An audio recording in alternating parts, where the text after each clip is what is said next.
2025 marked the 20th year of the iconic movie Madagascar, directed by Tom McGrath and Eric Darnell. This DreamWorks survival comedy film is star-studded, computer animated, and chock full of quotes that I still use to this day. Marty has been craving more out of his life for a while. He tries to appease himself by putting more effort into his entertainment job, but Marty is in a midlife crisis. This same longing harkens to what we all, or at least disenfranchised Americans, go through on a day-to-day basis. A feeling of, this can't be it, or there has to be more than this. I don't want this to be it, and I need more. With the climate crisis, ICE, sicknesses, COVID, genocides, and another Trump presidency, every day we are sitting in the feeling of impending doom. Yet, we're terrified of what a world might look like if our set ways of living aren't in place. Marty wants to explore what the wild has to offer, but hasn't acted on it, either out of ignorance or fear, until he is pushed to a point of having nothing left but liberty or death. Grab some tea and enjoy what you see. Today, we're going into the wild.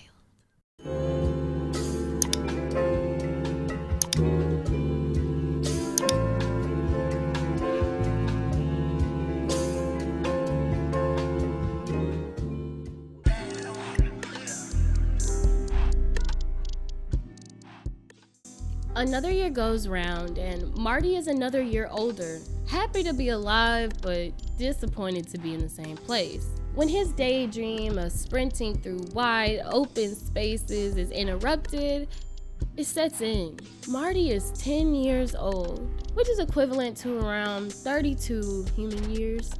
Marty's life has become routine, the same as us who are captives of capitalism, forced and conditioned to work a 9-to-5 or multiple part-time or freelance jobs just to get by.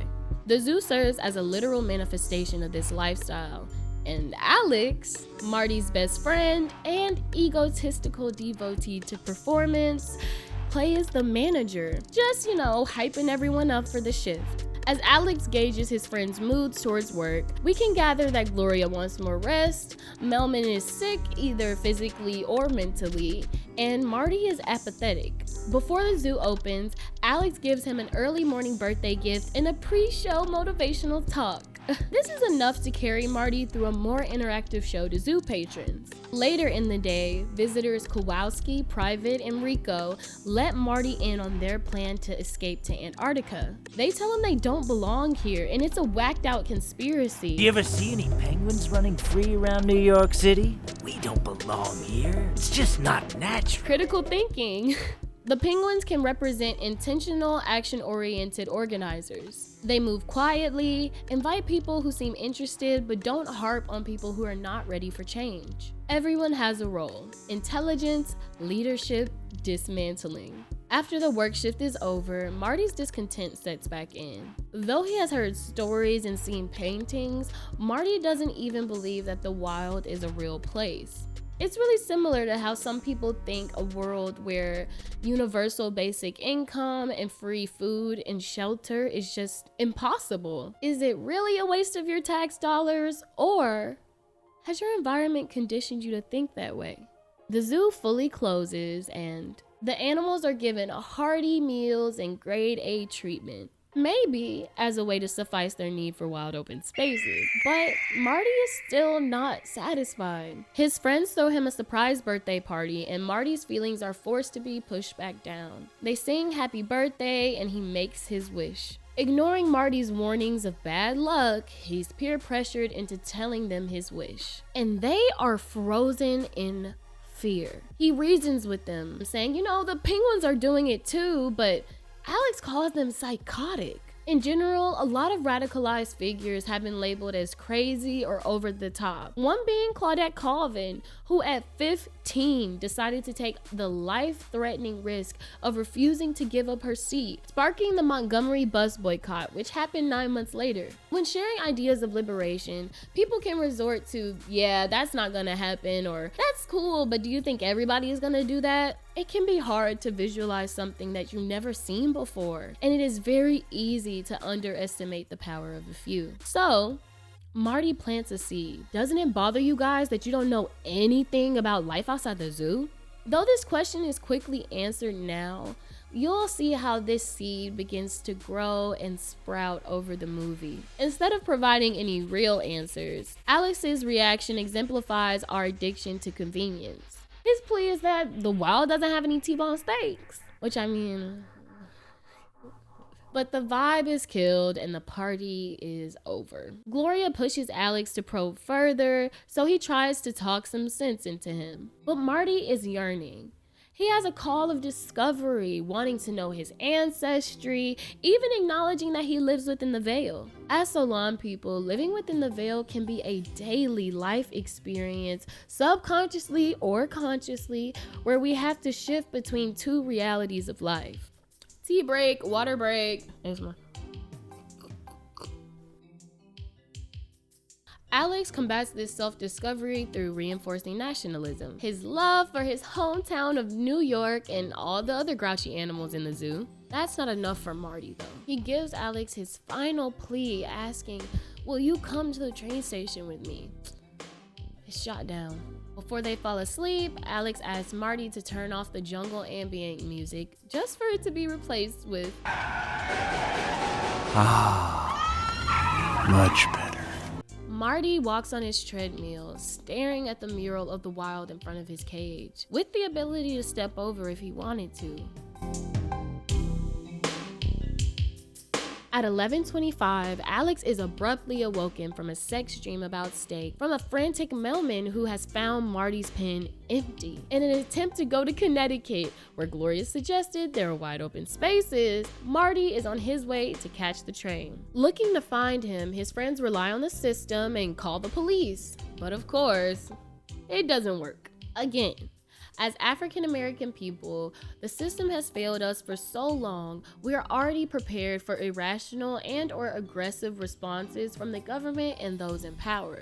But lately, a lot of other demographics are realizing and are being shown that the system can, has, and will fail you too. Alex makes the executive decision that they will not be using human assistants because the humans will get angry and separate them in zoos across the country, and you don't bite the hand that feeds you. The splitting of families is a common colonization tactic that has been used in America to create division from slavery all the way to current day with immigration. It's used to create division, lessen ancestral and communal ties, and aid in the complete erasure of cultures. On a personal level, this can tie into our fear of being fired, reducing our want to call out of work or request more out of our employers, another tactic used to create fear so that action isn't taken. Marty's friends assume he must be suffering since he's no longer within the safe gates of the zoo. Little do they know, he's feeling more liberated than ever. Marty has seen himself represented in fashion, he's gone ice skating, and even talked to an on-duty horse. Marty's friends get on the subway, and they are really blind to the fact that people are fearful of them. It's kind of funny and ironic how the larger animals are more fearful of humans, even though they are entirely more powerful physically. As a member of the 99%, we have a tendency to forget that the power is in our hands. We are literally the ones who fund the economy, vote in local elections, tend to community gardens, and literally work every single day to keep this country and corporations afloat. At Grand Central Station, Alex finds Marty and realizes he's okay, but Alex attacks him out of anger and for leaving in the first place. His attack directly mimics how lions take down their game in the wild. It can be cool to see how ancestral practices manifest in daily action even when you don't know what it is. Unfortunately though, due to lack of consideration, the penguins and monkeys planned are also foiled. It really can show how people can ruin a movement by being willingly ignorant or half devoted to the cause.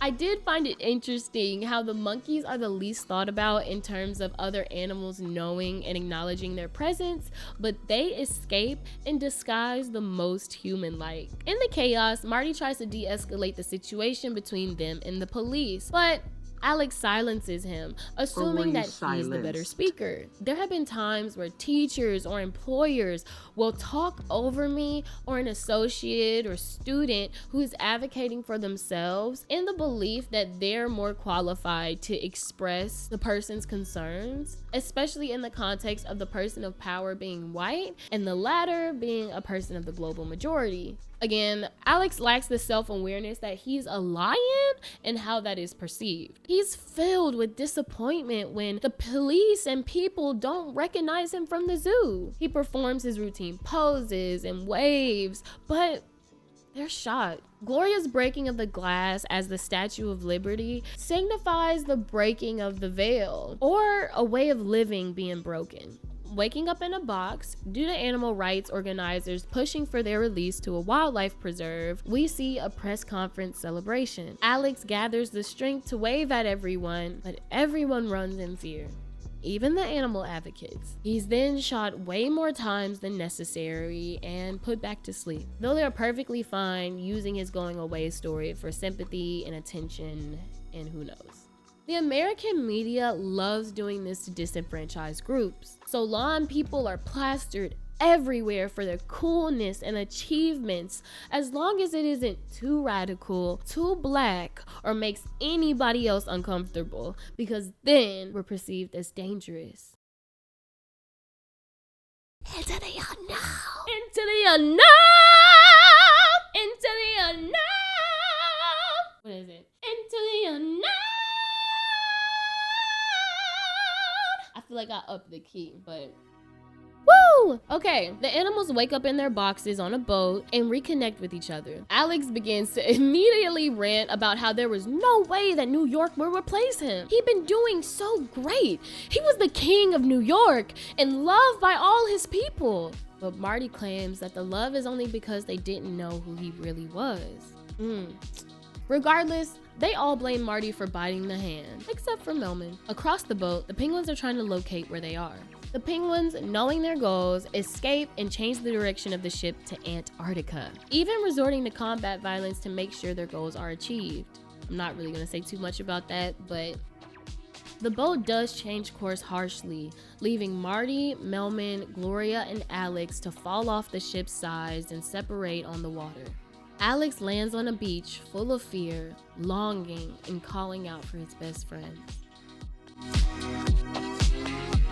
The next morning in a haze, he finds Melman. Gloria and Marty arrive shortly after.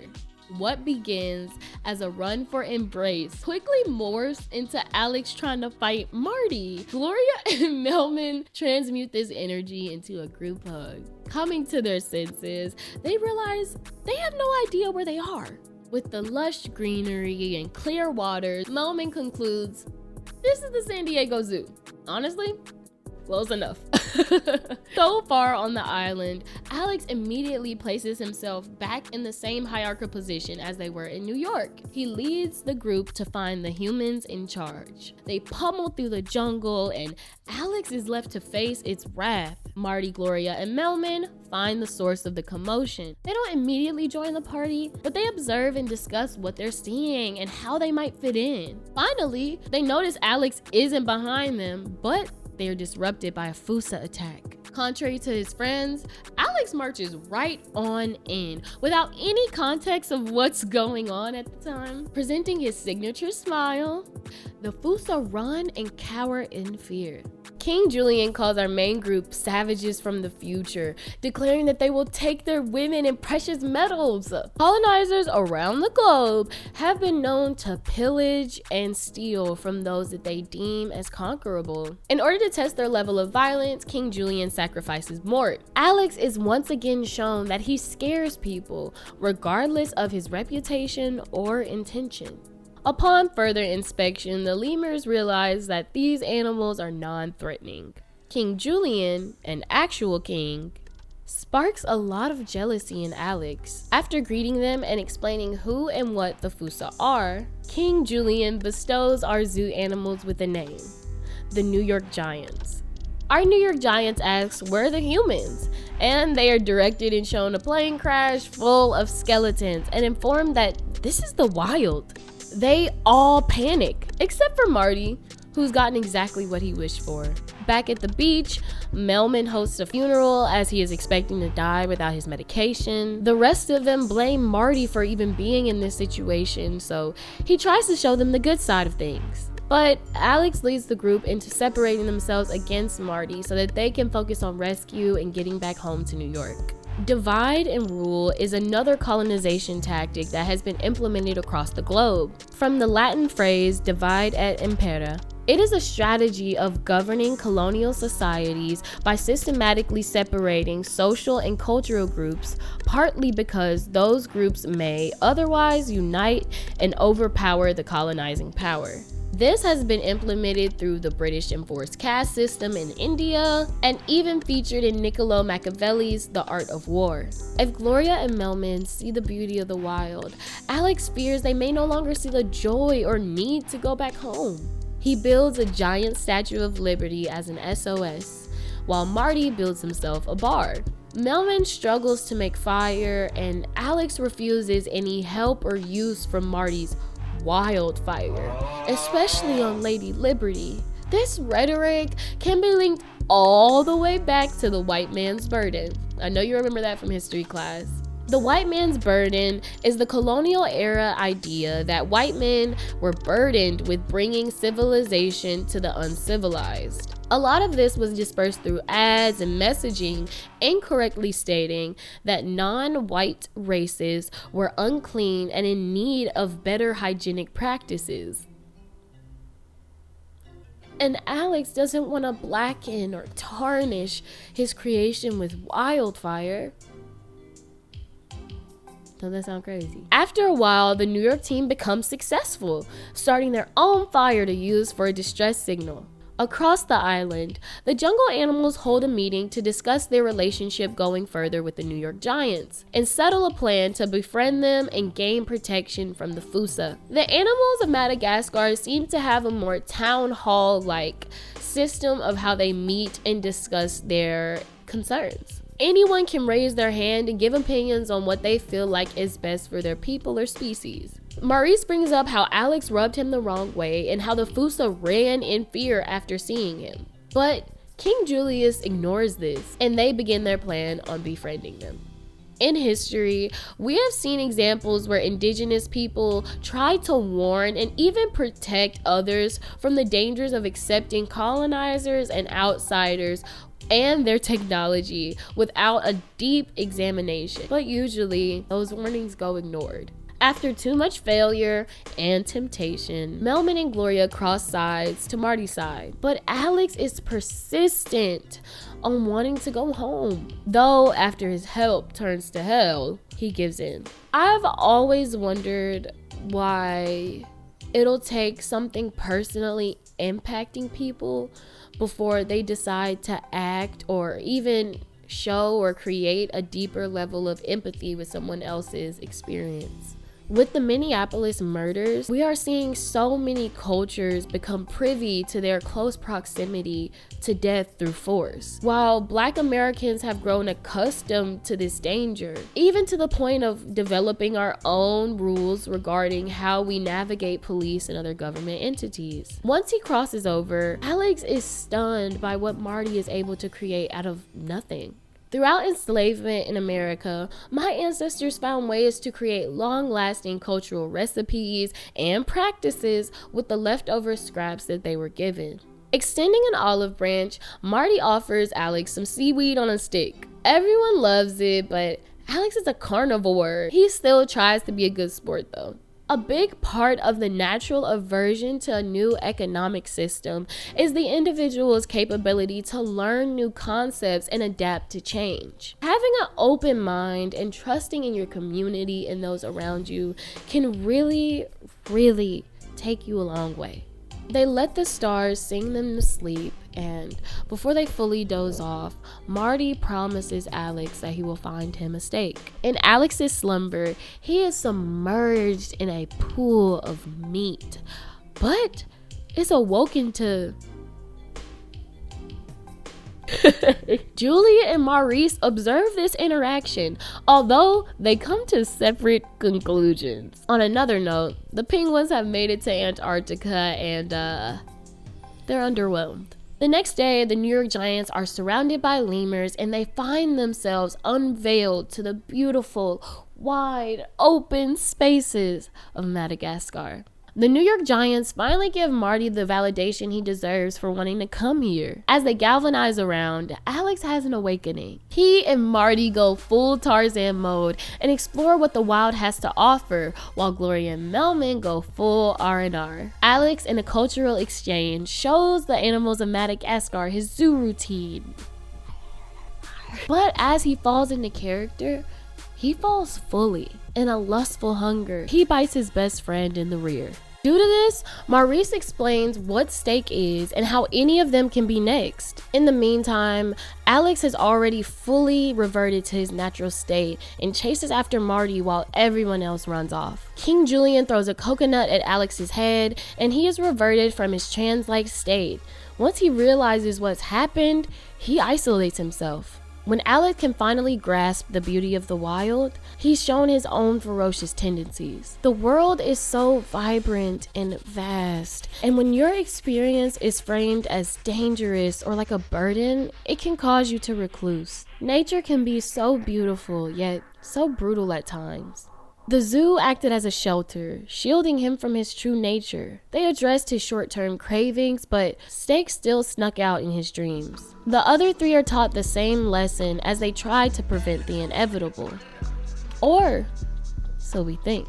Gloria suggested they come up with a plan to give Alex some accommodations. Accommodations are changes that remove barriers and provide people with equal access to perform their jobs or carry on with their lives. Obviously, Alex is having a hard time with the change in his diet. Finding an alternative solution would actually allow the ability for Alex to live freely amongst his friends without harming them or feeling like a monster. And this solution has the possibility to save so many lives in the future.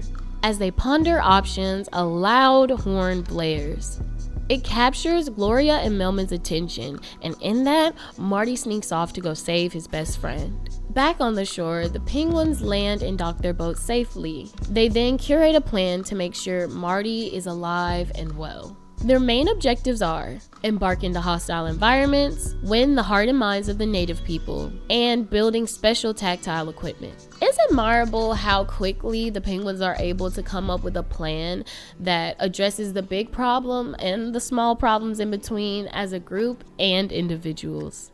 Eager to save his best friend, Marty is encroaching Alex's self-made cell. Living in a capitalist society can trick us into feeling like the things we may need assistance with make us a burden or a danger to those around us. U.S. prisons are stuffed to the brim with poor people and or people suffering with mental health conditions. Police regularly gun down and murder people suffering from mental distress. This can lead to self-isolation through the fear and or the belief that we are doing the world a favor. But Marty affirms Alex of his existence. He lets him know that the humans are back and they can return to New York safely. Fearful of his own delusion, Alex declines the invitation. Nevertheless, Marty is unwilling to leave his comrade. He sings their song, but before he can finish, the Fusa have already made him their next target. In his escape, the rest of the New York Giants come to assist.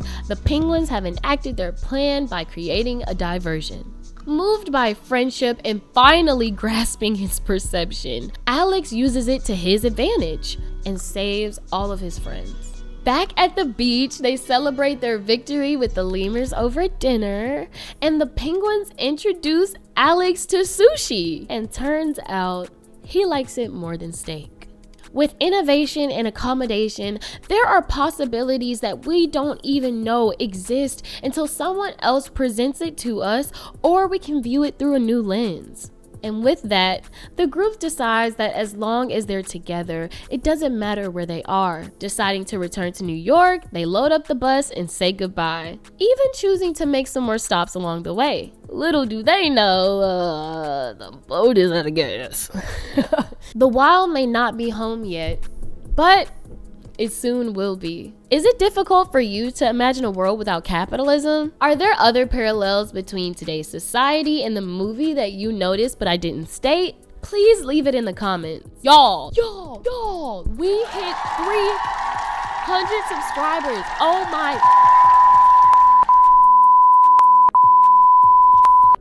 We hit 300. Hoodie stealers, there are 300. Yo. Hoodie stealers out there. What's going on? It is so cool having y'all here. Welcome. And I hope you enjoy this video. We get down over here. We get down. Thank you so much for being here, for liking this video, for watching it. Don't forget to like and subscribe. As a small YouTuber, seeing your likes, your comments, and your thoughts make my day. Like, it's so cool seeing people interact with the things that you just think about and talk to yourself. Like, oh, people like this. So it really means a lot. If you want more exclusive content, go check out Thehoodieninja on Patreon, where you can see my digital zine, crossword puzzles, quizzes, etc., etc. Have a good day. Go tell someone you love them. Y'all ready? The ninja is